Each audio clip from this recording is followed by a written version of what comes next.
Doutora Roseli, bom dia. Oi, Henrique. A Bom dia, paz de a paz. Jesus.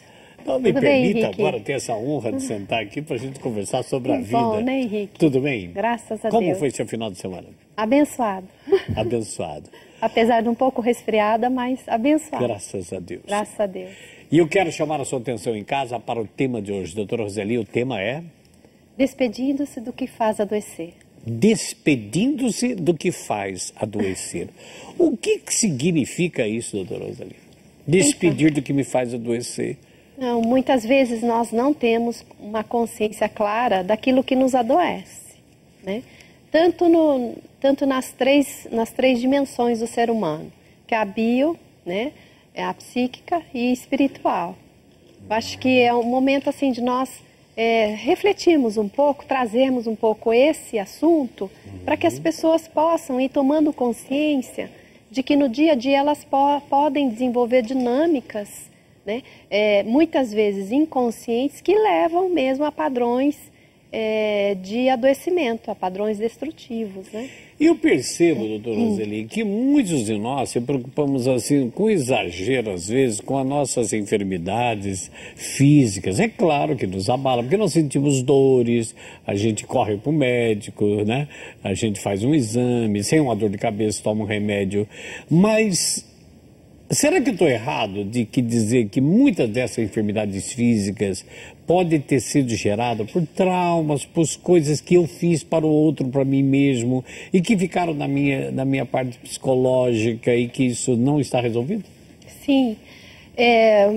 Então, quando se trata no campo, né, psíquico, fica um pouco mais complexo o entendimento. Mas no campo físico, por exemplo, a gente sabe que uma pessoa que tem o vício, né, do fumo, o vício de ingerir bebidas alcoólicas, que são adictas, elas vão desenvolvendo, em consequência disso, várias anormalidades, né, várias complicações. Enfim, elas vão adoecendo. O organismo vai cobrando um tributo, né, em relação a esses mau hábitos, né? E no campo psíquico? Então, no campo psíquico também. A mesma coisa? A mesma coisa. Então, ao cultivar maus pensamentos, cultivar emoções deprimentes, emoções que te põem para baixo, de você ficar preso a pensamentos negativos, de você ficar preso, né, a muita raiz de amargura, a ressentimentos, ficar preso a emoções destrutivas, elas também vão gerando quadros alterados, né, emocionais. Então vai havendo também algum tipo de transtorno, no mínimo um transtorno de ansiedade, né, que com o tempo isso vai se instalando, pode levar a quadros depressivos, né? Então, dependendo daquilo como você vive, como você está vivendo, a forma como você está interpretando a sua forma de viver, pode estar te adoecendo, sem você perceber, né? Então, como você se relaciona com as pessoas. Eu destaquei 3 elementos básicos aqui para a gente poder nos nortear nessa manhã a respeito do que faz adoecer no campo psíquico e também colocando um gancho no campo espiritual. Espiritual, que não fica fora, né? Não fica fora. Não tem jeito de alienar eles, tirar fora disso. Não dá, nós somos, né, uma unidade, exatamente. Corpo e espírito, né? Isso, e há essa interação, ela é constante, né, e não dá para separar. Vamos então agora, você que está em casa, perceber essa direção que a doutora Roseli vai nos dar, passo a passo, para que a gente possa ir entendendo, e é claro, com o poder do Espírito Santo te ajudar. Qual é a primeira coisa que nós podemos colocar nesse bloco? Então, eu destaquei para trazer, tem muito dentro desse assunto, mas eu destaquei 3 dinâmicas que muitas vezes são inconscientes e que nos faz adoecer tanto fisicamente, psiquicamente, espiritualmente, né? Uma delas se chama expiação. Expiação? Expiação. O que é isso? Então, termos práticos. Suponhamos que alguém prejudica uma pessoa, né? Alguém faz mal para uma pessoa, né? Deliberadamente faz mal. né? Eu prejudiquei alguém, eu fiz com que esse alguém tivesse um dano, né? Então, inconscientemente, vai haver uma necessidade dessa pessoa que foi agressor, dela também se agredir. Olha só como é interessante como trabalha a nossa mente, né? Ela também acha um mecanismo, nosso inconsciente acha um mecanismo de nos autoagredir. Né? E isso nós entendemos que é uma forma, né, de compensar para reparar o dano feito, o dano que causou a alguém, aquele comportamento, né? Então, sempre quando há uma agressão, né, o agressor, ele também vai ser alvo da sua própria agressão. De alguma forma, isso captura ele inconscientemente e ele pode ir desenvolvendo o que a gente chama o mecanismo expiatório, né? Sem perceber, ele vai desenvolvendo certas punições que às vezes ele nem percebe. Pode ser inconsciente? Muitas vezes inconsciente, né? E que pode levá-lo, então, a pessoa também a adoecer, né? Interessante. São formas de punir, tá? Como tentativa de reparar, digamos, aquele mal que foi feito à pessoa. O que eu faço quando eu deparo com isso na minha vida? Talvez eu não tenha consciência plena, mas de repente eu estou me autoagredindo por vários fatores sexuais, seja o que for, eu me autoagrido. O que eu tenho que fazer quando eu percebo que às vezes a situação não é tão grave, é eu que estou me punindo?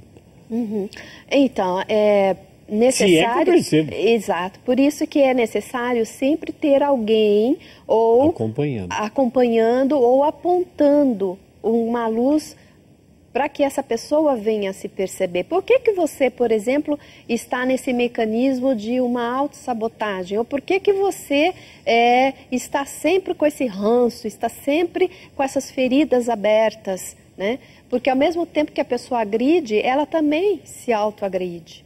Então a agressão ela é deslocada para fora, mas ela também tem um custo para quem é o agressor. Né? Então não vale a pena ser agressor, você percebe? Então a gente se preocupa sempre com a pessoa que está agredida para ela ser curada.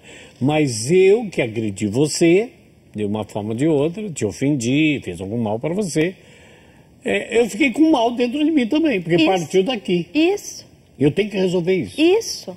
Exatamente. Então, essa origem dessa agressão, aí a gente entende que tem vários mecanismos, né, que acontecem no nosso psiquismo e também no nosso lado espiritual, que faz com que essa agressão, ela também gera, né, processos, né, de autoagressão e com isso a pessoa ela pode ir se tornando vítima dela mesma. Não sei se a senhora, doutor Roseli, pode dar assim, em termo prático, como exemplo, claro, de como é que eu posso estar me agredindo? Um fato, por exemplo.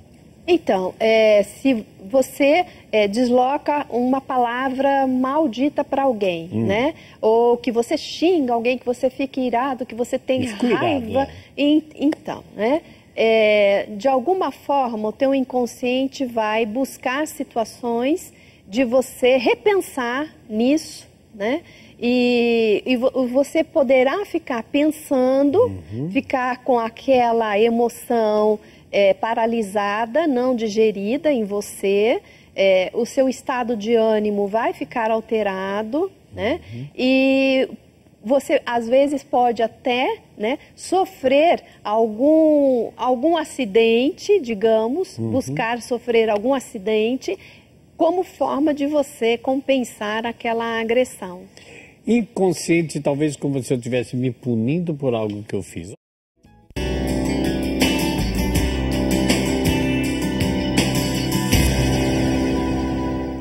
Nós temos um bloco agora muito rápido, mas nós vamos continuar com o assunto. Doutora Roseli, a senhora está dando aí apontamentos de que nós precisamos resolver problemas porque podemos estar doentes, porque agredimos alguém. O que mais podemos avançar aí? Então, aí traz como consequência também de permanecer numa culpa, né? E isso traz a consequência, quer dizer, a expiação e depois, então, eu agrido você e posso trazer um sentimento de culpa. Isso. Qual é o dano que isso faz para mim? Então, se não tivermos a consciência, não tivermos o reconhecimento, a percepção exata do que isso significa, né, isso pode pesar ainda mais sobre toda a nossa estrutura emocional, né, e pode nos levar também a um desânimo, a uma apatia, a um sentimento recorrente de condenação, né, de que você está sempre errado, de que você está sempre carregando algo, né, e que é irreparável. Então, veja, são mecanismos difíceis e quantos pacientes a gente percebe que ficam nesse circuito, né, de ficar espiando por algo, se sentindo culpado por algo a vida toda, né? Doutora Roseli, eu conversava um pouquinho com a senhora porque eu vi pessoas falando isso, né? Por exemplo, um marido brigou tanto com a mulher, mas bravejou e jogou as coisas no chão, gritou os palavrões que quis, só não agrediu ela. E saiu para a rua e foi beber. E ali perto das pessoas ele dizia assim, não, hoje eu briguei com a mulher, hoje eu vou tomar tudo que eu tenho direito. Quer dizer, o que ele estava fazendo? Se punindo? Se punindo, né? É uma forma de também se autoagredir. Porque é claro que a consequência, veja, uma pessoa que toma uma posição dessa é uma pessoa que não está equilibrada. Bem né? resolvida com ela mesma. Não está. Então, ela vai, através da bebida, através dessa compulsão, né, que não deixa de ser uma compulsão, a bebida, né, ela vai se prejudicar e prejudicar outros também. Então ela pode ser vítima dela mesma. É agressor e vítima ao mesmo tempo. Qual é o caminho para um caso semelhante desse? O caminho é tomar consciência de que precisa se despedir daquilo que faz adoecer. Né? Para que precisamos manter padrões que nos adoecem? Né? Tomar consciência de que tem um outro caminho, um caminho onde você pode buscar uma solução. Né? Onde você pode ter um entendimento para aquilo que está te aprisionando, a qual área da sua vida que está te escravizando, que você não tem totalmente controle, ciência sobre o que você está fazendo. Se existe alguma área na sua vida em que você detecta que não está sob o seu controle, é sinal de que você não está sendo senhor total sobre a tua vida, não é? E com isso você precisa de ajuda, de entender o que está acontecendo, que área é essa que eu não consigo ter domínio, que eu não consigo ter controle, que eu não consigo ter sobriedade, né? Um autodomínio sobre aquela área.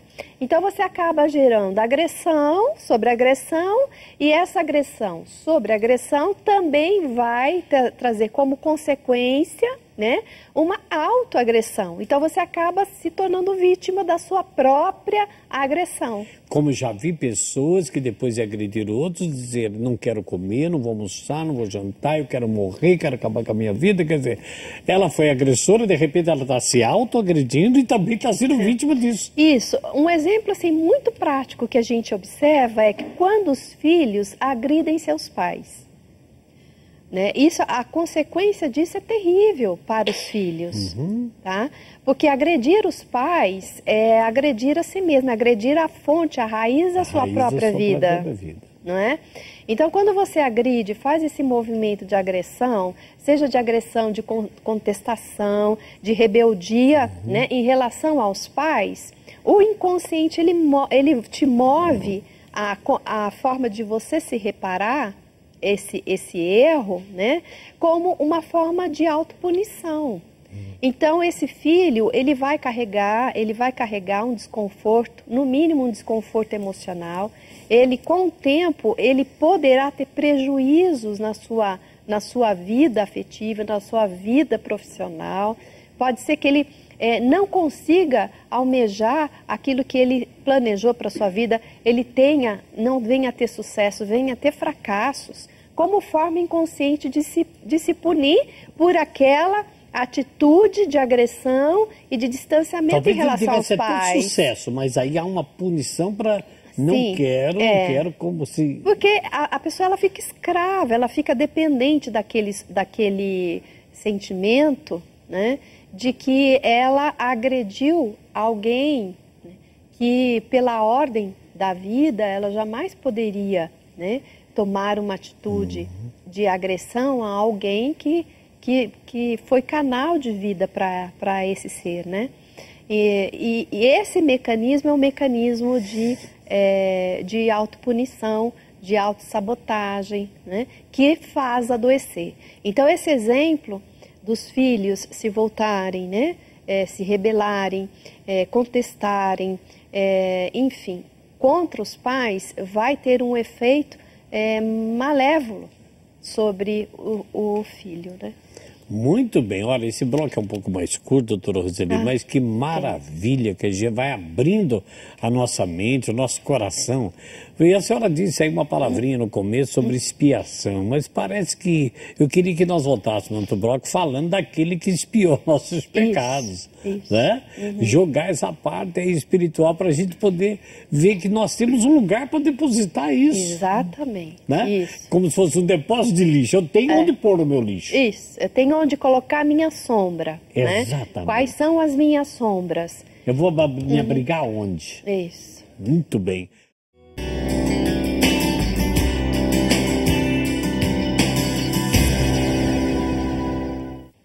Bom dia para você que está ligadinho comigo aqui na TV Século XXI. Bom dia, um abraço com muito carinho em nome de toda a equipe que trabalha comigo hoje. E chegou aqui agora, já chegou aqui a nossa amiga, né, cofundadora da comunidade, que vai receber o seu e-mail. Anice, bom dia, a paz de Jesus. Bom dia, Henrique, a paz de Jesus. Bom dia a você que está aí nos assistindo. Deus abençoe o seu dia, a sua semana e que todos nós possamos ser realmente felizes.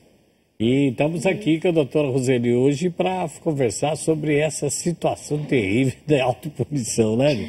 A paz de Jesus, doutora Roseli. Oi, já querida. tenho aqui alguns e-mails para a senhora, viu?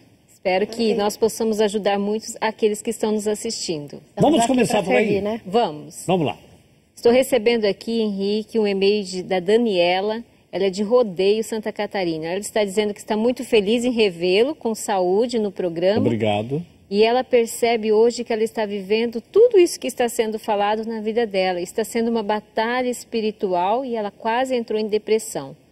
Não está fácil, rezando muito, tem muita fé em Deus, pois ela teve 2 abortos espontâneos. Né? E ela pede aqui que vocês digam uma palavra para ela. Tenho aqui também, doutora Roseli, a pessoa não quer se identificar, está identificada aqui conosco, que ela está vivendo uma situação, ela não diz qual, mas tudo que a senhora começou a falar. E é muito importante, até estava falando com a Eliana, nossa diretora, e pediu que a gente falasse. A agressão não é dar um tapa, porque ele está fazendo um tapa no meu rosto, ele fica uma semana inchado, mas passa. Mas essas agressões psíquicas são terríveis se não forem resolvidas. Então, se a pessoa está dizendo, eu estou vivendo uma situação de tudo que a doutora Roseli está falando, como é que eu vou sair dessa? Eu devo denunciar quem está me prejudicando? Ela se sente prejudicada por alguém. Será que essa denúncia de alguém que está prejudicando também... Eu não sei assim o que essa pessoa está querendo dizer sobre denúncia, né? De denunciar. Mas ela, de alguma forma, está se sentindo vítima. Vítima. Né? E eu acredito que você tem que buscar uma ajuda adequada, né? Porque o agressor pode ser a expressão de alguém que está pedindo socorro também. De alguém que está desequilibrado, de alguém que está, assim, necessitado de ser encaminhado, de ser cuidado. E nós temos a mania de dizer, por que você não resolve isso? A pessoa não tem consciência. Não é isso? Tem. A maioria. A maioria. Por isso que é interessante a gente trazer esses temas para despertar a consciência de que as pessoas, muitas vezes, elas estão no enredo inconsciente, que precisam ser ajudadas, né, a colocar luz sobre a consciência, sobre o seu próprio comportamento. Então, assim, a agressão, por exemplo, né, existem vários tipos de agressão. Tanto agressão física, agressão verbal, agressão moral, agressão psíquica, agressão emocional, enfim, né, nós estamos generalizando o tipo de agressão, né? Certo. Que isso está dentro de um quadro, né, expiatório, como a gente estava falando no início, né, que pode gerar padrões de comportamentos doentios. Doentios. Tá certo? Então, despertar para essa realidade, muitas vezes é difícil. Então, precisa buscar ajuda, uma ajuda adequada, de alguém que possa esclarecer. Às vezes, essa pessoa que está sendo tão agressora, ela é uma forma dela pedir socorro, né? E não encontra um outro tipo e ela vai e agride. Enfim, nós não sabemos exatamente delimitar. Essa denúncia que ela está querendo, mas talvez, seja de que maneira for essa denúncia, talvez não fosse necessário agora buscar saber o que essa pessoa está precisando. Agora, essa outra que teve o aborto, que está em uma situação também, ela pode estar desequilibrada no seu até nos... É a questão das perdas, né? O aborto é um tema assim que eu gosto de trabalhar muito e trabalho muito, e porque gera na mulher, né, um sentimento de perda profunda e de uma depressão também, podendo levar, né, a quadros depressivos. Inconsciente, uma mulher que teve aborto, ela pode se punir de alguma forma? Leve o médico? Depende, se for o aborto provocado, sim. Aí sim. Aí sim, há sempre esse mecanismo expiatório que a gente está falando, né, no primeiro bloco.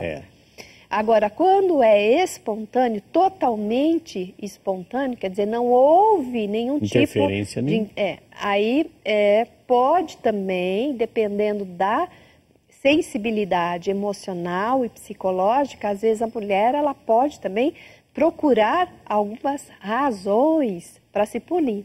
Mas geralmente é mesmo tido como uma perda. E eu digo para você, olha, você tem 2 filhos.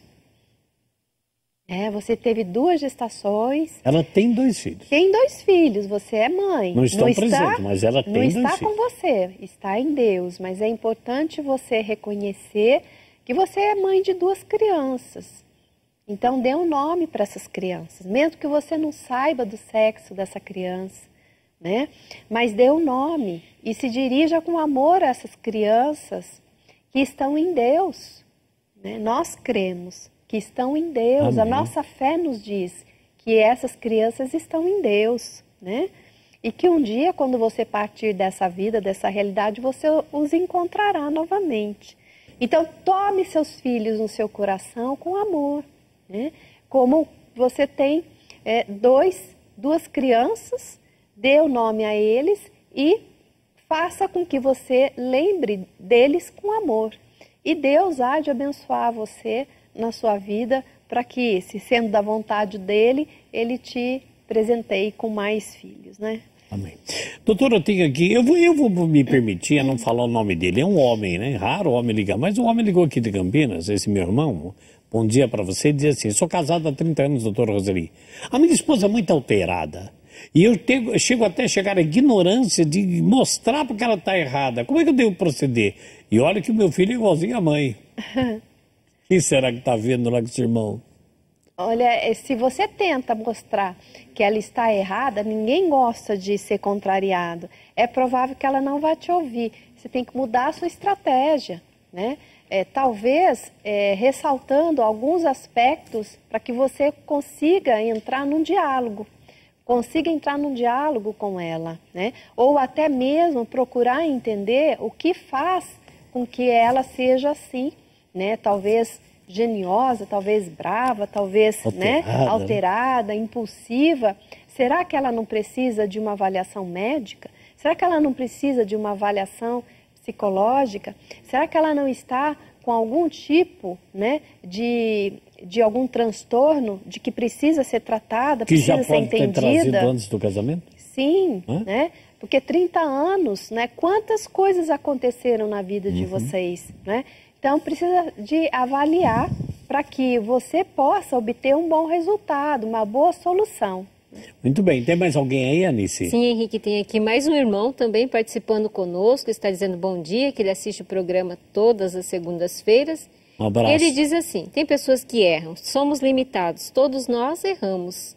Mas tem aqueles que comungam, que fazem toda a sua parte religiosa, mas ficam traindo sabendo que está errada. Qual é o procedimento que se deve tomar? Dizer, como ele está dizendo aqui, né? Falar na lata para a pessoa: você está errada? Você está destruindo a sua vida e se autodestruindo, ou deixar as coisas ir acontecendo? Deixar as coisas irem acontecendo é o padrão que continua sendo destrutivo, né? Do ponto de vista teológico, espiritual, essa questão é uma questão super recheada. Isso eu deixo com você, tá? Assim, do ponto de vista comportamental, é necessário você, assim, mostrar a contradição dessa pessoa, né? A incoerência no qual ela vive. O comportamento dela. Porque se a pessoa ela tem um comportamento que não condiz com o que ela professa, com o que ela crê, com o que ela fala, então está havendo uma desconexão entre o pensar e o se comportar. E essa desconexão, esse descompasso é que precisa ser entendido, porque isso não é algo equilibrado. Então, mostrar a incoerência, né? E a incoerência gera enfermidade, gera desequilíbrio. Nós necessitamos ter coerência interior, né? Ou seja, você mostrar o que você fala, o que você pensa, o que você sente e o que você comporta dentro de uma harmonia. Porque senão vai haver essa desarmonia e isso vai adoecendo, né? Essa pessoa que está tendo um comportamento errado diante do que ele está explicando, ela pode estar tendo um comportamento sem muita clareza consciente do que ela faz, do que ela não faz. Então, eu penso assim, ele chegar para ela e dizer, na lata, dizer para essa pessoa, talvez não seja bem na lata, mas ele pudesse, com amor, na hora certa, dizer sobre o comportamento dela. O que está havendo com você? Nós temos uma orientação bíblica, né, do próprio Jesus que diz quando com amor. Exatamente, né? Chame teu irmão e fale com ele em particular, né? Enfim. E se ele te ouvir, você salvou uma alma. Exatamente. Então depende, né, a arte do falar, a arte do dialogar, a arte do convencer, a arte de mostrar à pessoa aquela realidade, aquela verdade, é algo assim que nós necessitamos buscar dia após dia, inspirado pelo Espírito Santo, né? Maravilha. Doutora Roseli, fale para nós agora sobre essa expiação, para a gente encerrar a expiação. No próximo bloco a gente avançar um pouquinho. Porque Jesus expiou nossos pecados? Sim. Então, aí é que entra um dos caminhos de solução, né, mais importantes que eu vejo. Primeiro, o caminho de solução passa pelo humano. É você ter consciência, você ter percepção, é você tomar... Buscar ajuda. Buscar, né, uma orientação adequada sobre essa dinâmica que te mantém nesse processo expiatório, né? E segundo, avançar um pouco mais, ir num degrau muito elevado, não é mesmo? É de ter total entendimento que nós, aquele que crê, né, na obra redentora, na obra de salvação de Jesus, que ele foi o único que expiou por nós e que nós não precisamos mais ficar expiando nada, né? Que através dele nós temos a total libertação, a total cura, né? Porque ele foi para nós aquilo que nós deveríamos carregar, Jesus carregou. Ele foi quem expiou para nós diante do Pai. Então, é um processo de cura muito elevada, de cura muito profunda, quando nós entendemos que nós não precisamos ficar mais num processo expiatório, porque Jesus expiou em nosso lugar, né? Qual é o próximo passo depois da expiação? A senhora estava dizendo. Então, eu estava falando sobre a culpa, né? A culpa, ela é uma dinâmica ou, digamos, um sentimento que muitas vezes nos ajuda a mudarmos a nossa maneira de revermos, né?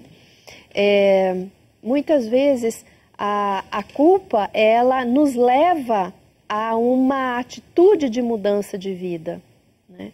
Agora, existem aqueles nos quais gostam de carregar a culpa como forma de continuar se espiando, como forma de continuar se punindo, tá? Porém, a culpa, ela é resolvida, digamos, do ponto de vista psíquico, quando você tem a sensação de que você pagou aquilo pelo dano de que você causou, né? Então isso te dá uma sensação de leveza, a tua consciência, ela não te pesa, né? Não te faz com que você continue naquela dívida, naquele processo de você ficar devendo algo para alguém, te inocenta, né? Você entra depois num estado de inocência.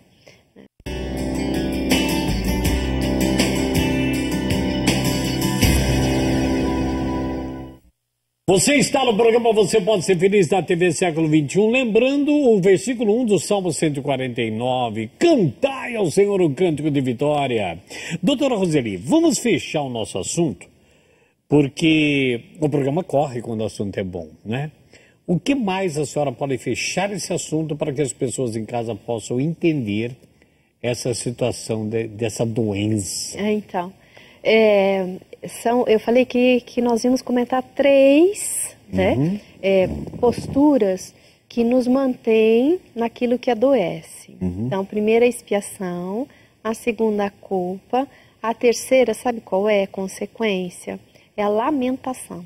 Lamentação? É a lamentação, né? A lamentação é como uma consequência dessas 2 anteriores.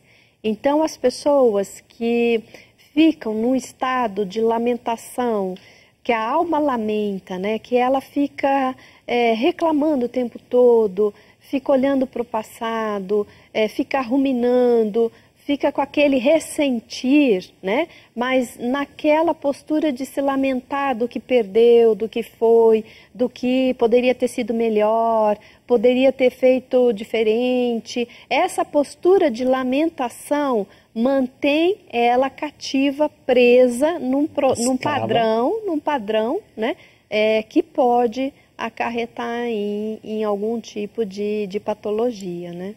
Seja nessas 3 dimensões que a gente está abarcando. Que é a expiação, a culpa e a lamentação. Né? A culpa, você só está dizendo que a expiação e a culpa podem provocar esse estado de lamentação. Isso. Então, e permanecer nesse estado de lamentação... Muitos anos. Muitos anos. E isso pode gerar, né, vários tipos de distúrbio, vários tipos de transtornos, tá certo? Geralmente leva a transtornos de humor. A pessoa ela fica mal-humorada, ela fica irritada, ela fica impaciente, ela não fica uma pessoa agradável, né? Você gostaria de estar sentada, vivendo, convivendo ao lado de alguém que está sempre lamentando, não dá um sorriso, não é agradável, né? É difícil. Então, posturas assim, nós precisamos olhar e verificar o que mantém esse tipo de padrão. Para quê? Para começar, então, a ir solucionando, resolvendo e se despedindo dessas raízes, né, que estão ali mantendo esse padrão de lamentação na vida das pessoas. Muito bem. Doutora Roseli, feche para nós com uma mensagem. O que fazer, como fazer e onde buscar a solução de tudo isso. Olha, Henrique, tem uma história que eu acho muito interessante. Havia uma pessoa que costumava andar sempre de manhã para conversar com Deus. E um dia essa pessoa resolveu mudar a direção do caminhar dela. Em vez dela ir ao encontro do sol, ela deu as costas para o sol e resolveu caminhar e conversando com Deus, né, a respeito da vida dela, a respeito do que ela estava vivendo, né? De repente, ela pergunta, mas por que minha vida está assim, desse jeito, que parece que nada muda, né? Eu estou sempre falando a mesma coisa, o Senhor não me escuta, né? Aí ele ouviu uma voz dizendo no seu interior o seguinte: por que você virou as costas para o sol? Porque você dando as costas para o sol, você ficou de frente para a sua sombra. Você olha demais para a sua sombra em vez de olhar para o sol. E ele começou a refletir que realmente é o que ele estava fazendo. Ele olhava mais para a sombra, ou seja, para aquilo que estava ruim na vida dele, para aquilo que estava, às vezes, perdido, aquilo que estava sem solução, as suas misérias, as suas fraquezas, os seus fracassos, né? Os seus sofrimentos, representando a sombra. Então, nós podemos dizer o seguinte, que quanto mais nós damos as costas para o sol, e aí o sol pode simbolizar a luz de Deus, pode simbolizar Deus na nossa vida, nós vamos ver mais as nossas misérias. E quanto mais nós nos distanciamos dessa luz, mais sombra está aí à nossa frente, não é mesmo? Nós vemos mais à nossa frente a nossa sombra. E aí vem as lamentações. Aí vem as lamentações, né? E coisas que vão te levando cada vez mais para padrões que vão te adoecendo. E aí, então, ele começou a questionar, mas o que eu devo fazer, então? E aí o Espírito Santo disse, dê meia volta, mude de posição, mude o teu olhar, olhe para a luz. Porque quanto mais você olhar para a luz, ela vai ficar tão exuberante na tua vida, e à medida que você for olhando para o sol, e o sol vai se tornando pleno, né, ao meio-dia, você estará sobre as suas sombras. Sim. As sombras estarão sobre os seus pés. Né? E a luz de Deus é que guiará você. Então, muitas vezes, nós não percebemos que na nossa vida, nós olhamos apenas para a sombra e não olhamos para o sol, para a luz que vem nos tirar das sombras, nos tirar da miséria. Eu convido você, meu irmão, minha irmã, meus queridos que estão aí. Será que você, na sua vida, não olha mais para as suas sombras do que para a luz de Deus que está aí, apontando a solução para você? Dê meia volta. Se você costuma dar as costas para o sol, vire-se para ele, porque a luz de Deus vai te iluminar e você vai ver o quanto o amor de Deus existe em você, o quanta bênção de Deus habita em você e que você só vê sombra ao seu redor porque você virou as costas para quem pode iluminar a tua vida. É essa a conclusão que eu deixo para você no dia de hoje. Maravilha! Doutora Roseli, o nosso carinho, minha gratidão, está aí na sua tela para você anotar o telefone, o e-mail da doutora Roseli. E eu agradeço a Deus por mais esse privilégio de estar aqui com você, Henrique, porque você é uma bênção, viu? Obrigado, minha querida. Tua vida é uma bênção. Obrigado, querida. Tua vida é uma carta de Deus para nós. Maravilha. Bondade Henrique? sua.